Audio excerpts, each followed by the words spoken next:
বন্ধুরা, আগামী জন্মাষ্টমীর দিন ভুলেও আপনারা মুখে দেবেন না এই খাবারগুলো। কারণ এবার 2024 সালে দুদিন ধরে জন্মাষ্টমী তিথি রয়েছে। তাই আমাদের অনেকেরই মনে প্রশ্ন যে কবে আমরা এবছর জন্মাষ্টমী পালন করব। আগামী সোমবার নাকি মঙ্গলবার। এবং এই জন্মাষ্টমীর দিন বন্ধুরা আমাদের কিছু ফল, কিছু সবজি এবং কিছু খাবার একদমই খেতে নেই, যা আমাদের সারা বছরের জন্য রোগ ব্যাধি দুর্ভাগ্য রূপে আমাদের বাড়িতে ফিরে আসে। তাই ভুলেও আপনারা এই দিনে এই 5টি খাবার একদম খাবেন না, নইলে নিজেরাই আপনাদের দুর্ভাগ্যকে আপনারা বাড়িতে ডেকে আনবেন। এছাড়া এই দিনে আমাদের কিছু কাজ ভুল করেও করতে নেই, যা আমাদের বাড়িতে অশান্তি, অর্থ সমস্যা এবং বাধা বিপত্তি রূপে আমাদের বাড়িতে ফিরে আসে। তাই ভিডিওটি অবশ্যই আপনারা শেষ পর্যন্ত দেখবেন। এই ভিডিওটিতে আপনারা একটি লাইক করে কমেন্টে জয় শ্রীকৃষ্ণের জয়। বন্ধুরা, প্রত্যেক বছর এই পবিত্র ভাদ্র মাসের কৃষ্ণপক্ষের এই রোহিণী নক্ষত্রে পালন করা হয় জন্মাষ্টমী উৎসব। কারণ এই দিনে পরমেশ্বর ভগবান শ্রীকৃষ্ণ এই ধরাধামে অবতীর্ণ হয়েছিলেন।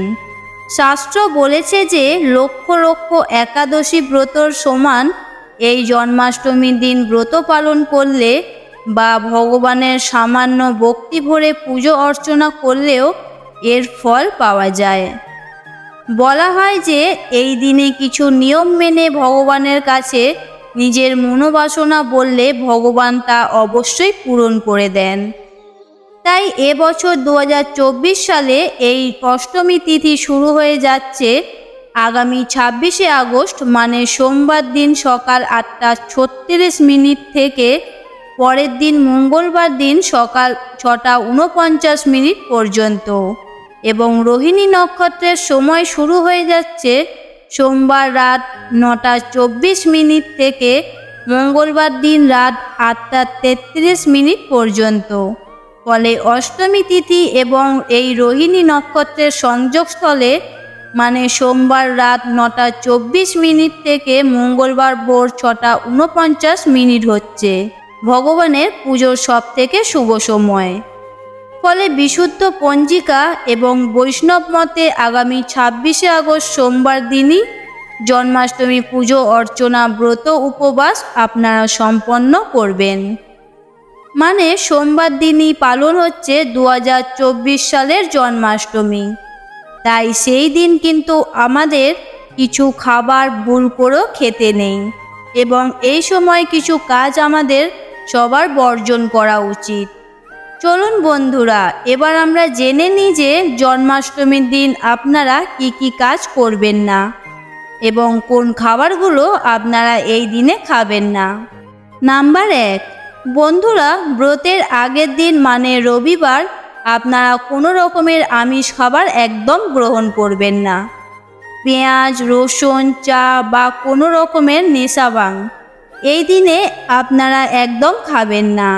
পারলে এই দিনে আপনারা রাতে ভগবানকে ভোগ নিবেদন করে সেই প্রসাদ আপনারা বাড়িতে সকলে মিলে গ্রহণ করুন এবং এরপর আপনারা ভগবানকে প্রণাম করে ভগবানকে আপনাদের বাড়িতে আমন্ত্রণ জানিয়ে তারপর ঘুমিয়ে পড়ুন। নাম্বার 2, এর পরের দিন আপনারা সকাল সকাল মানে ব্রহ্ম মুহূর্তে ঘুম থেকে উঠবেন। তারপর আপনারা মা গঙ্গাকে প্রণাম করে আপনারা সকালেই স্নান করে নেবেন। এরপর স্নান করে এসে আপনারা পরিষ্কার জামা কাপড় পরে ভগবানের আরতি করে আপনারা একটি সংকল্প নেবেন যে আজ আপনারা ভক্তি মনে ভগবানের এই ব্রত সম্পন্ন করবেন। নাম্বার 3, এছাড়া এই দিনে কোনো রকমের কোনো খারাপ কার্য বা অধার্মিক কার্য একদম করবেন না। কারণ মনে এই দিনে কিন্তু আপনারা কোনো রকমের দুঃখ দেবেন না। এই দিনে যদি আপনাদের বাড়িতে কেউ আসে তো তাকে আপনারা খালি হাতে ফেরাবেন না। কারণ এই দিনে ভগবান ভক্তের পরীক্ষা নিতে কী রূপে চলে আসেন তা কে বলতে পারে। তাই এই দিনে আপনারা বেশি করে হরিনাম করুন গীতা পাঠ করুন বা গীতা শ্রবণ করুন এবং আপনার সামর্থ্য অনুযায়ী এই দিনে ভগবানের পুজো দিতে একদম ভুলবেন না। এবং সন্ধ্যাবেলায় আপনারা তুলসী মঞ্চে একটি প্রদীপ দেখান। ভগবানের এই দিনে আপনারা আরতি করুন। এছাড়া বন্ধুরা, এই দিনে কোনো রকম গাছপালা চুলদাড়ি আমাদের ভুল করেও কাটতে নেই। নাম্বার 4, শাস্ত্র বলেছে যে জন্মাষ্টমীর দিন আমাদের ভুল করে অন্ন গ্রহণ করতে নেই। তাই যারা এই দিনে উপবাস রাখছেন বা ব্রত সম্পন্ন হওয়ার পর বা পরের দিন তারা ভগবানের প্রসাদ গ্রহণ করে এই ব্রত পালন করবেন। যারা আপনারা অসুস্থতার কারণে বা যে কোনো কারণেই হোক না কেন এই উপবাস রাখতে পারছেন না, তারা পঞ্চরবি শস্য বর্জন করে নিরামিষ আহার গ্রহণ করে এই ব্রত সম্পূর্ণ করতে পারেন। মানে ভগবানের এই দিনে আপনারা পূজা অর্চনা দিতে পারেন। এছাড়া এই দিনে কোনো রকম পেঁয়াজ, রসুন, নারকেল, দই, ডাল বা যে কোনো ধরনের নেশা ভাঙ মাছ, মাংস এই দিনে একদম খাবেন না। আর এই দিন অবশ্যই তালের তৈরি যে কোনো জিনিস ভগবান শ্রীকৃষ্ণকে অর্পণ করুন, কারণ ভগবানের অত্যন্ত প্রিয় হচ্ছে এই তাল।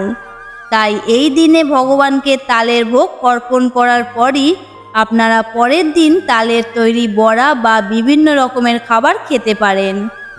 তো বন্ধুরা, আশা করছি ভিডিওটি আপনাদের ভালো লেগেছে।